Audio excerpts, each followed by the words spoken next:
연예계 스타의 전유물처럼 여겨지던 팬카페가 새로운 영역에 옮겼다. 정치인도 아닌 정치인의 아내가 팬카페를 갖게 됐다. 그 주인공은 윤석열 대통령 당선인의 부인 김건희 여사다.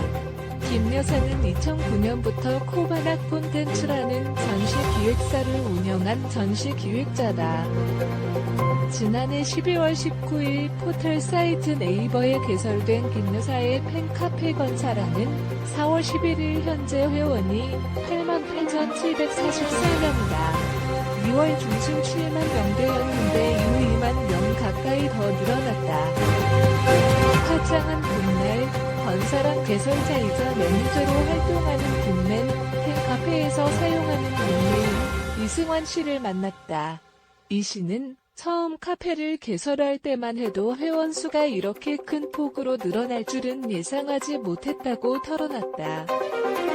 또 이번 대선 결과는 부동산 실정에 대한 심판이었다며 선거에서 이기려면 10명의 아군을 만드는 것보다 1명의 적을 만들지 않는 것이 중요한 듯하다고 했다.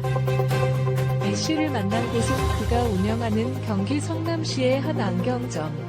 상가 1층에서 안경점을 하다가 코로나19 팬데믹 확산으로 매출이 급감해 월세 부담을 덜고자 2층으로 자리를 옮긴 터였다. 점포 한 귀퉁이에는 그가 운영하는 부동산 유튜브 채널 빅맨 방송 부스가 설치돼 있었다.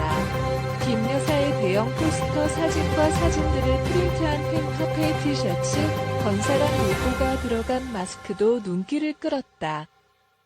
왜 건사랑을 개설했나?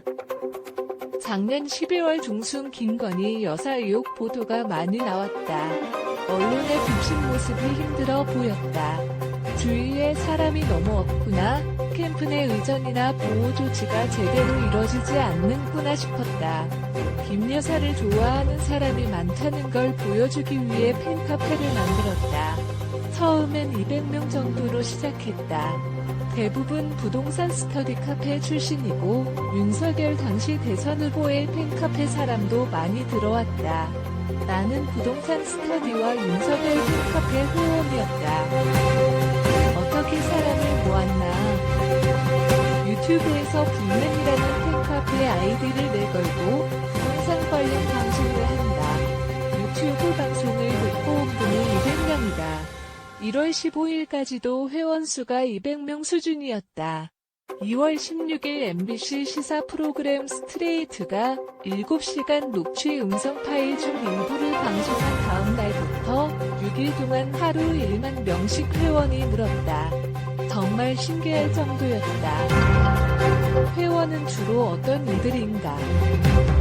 대부분 여성이다. 50대 여성이 주축이다. 60대 여성도 있다. 노사모 출신과 이낙연 전 국무총리를 지지하던 친문 성향의 시민단체 깨어있는 시민연대 회원도 상당수다. 중도 성향도 많다. 다양한 부류의 사람들이 건사랑에 가입한 이유가 뭘까? 김 여사는 대통령 후보 부인이기 이전의 한 여성이다.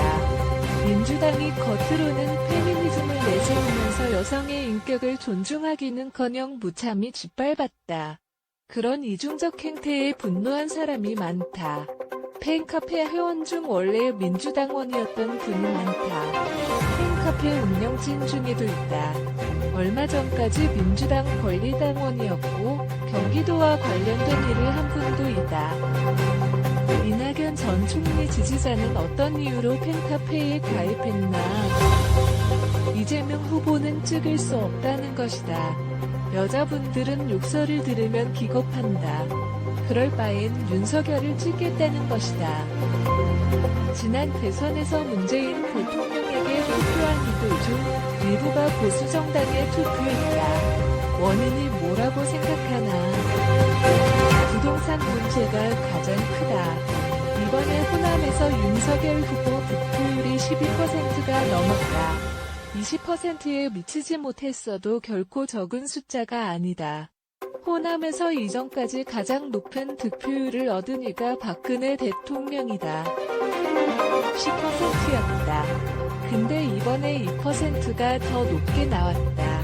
0.7%포인트 차로 대선에서 승리한 걸 감안하면 호남에서 더 얻은 2%가 결코 적은 수치가 아니다.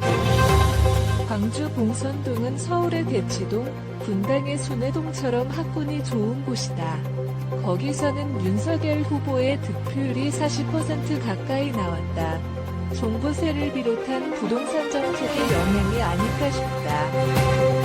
부동산 정책이 표심에 영향을 줬다는 건가?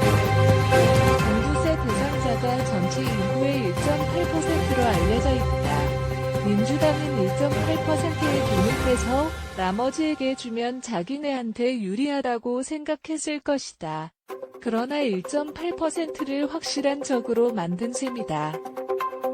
가족까지 감안하면 10% 이상이다. 선거에서 이기려면 10명의 지지자를 만드는 것보다 1명의 안티를 만들지 않는 게 중요하다. 그래서 0.7% 차로 민주당이 진 것이다. 부동산 정책이 승패를 갈랐다고 해도 과언이 아니다. 구체적으로 무엇이 문제였다고 보나? 국가가 시장에 지나치게 개입한 것이 문제였다. 양도세, 취득세, 보유세를 일제히 올려 사고 팔지도 받고 있지도 못하게 했다. 현재 양도세율이 최고 80%에 육박한다. 상당수 전문가가 몰수 수준이라고 비판한다. 허위 사실로 흠집내는 정치인의 법적 대응.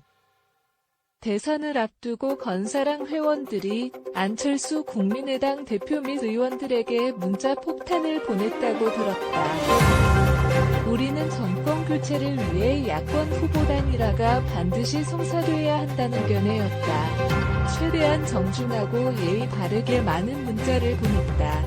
안철수 대표가 14,000통의 문자를 받았다고 하더라.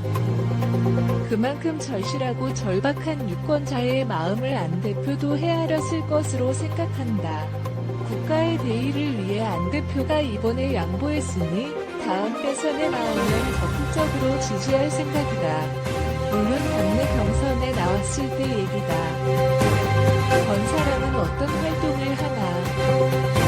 회원들이 전쟁으로 큰 시련에 빠진 우크라이나와 국내 산불 피해 지역에 건사랑 이름으로 기부하고 있다. 또 김건희 여사가 허위사실 유포로 명예가 훼손되고 정신적 피해가 발생하는 일이 없도록 돕고자 한다.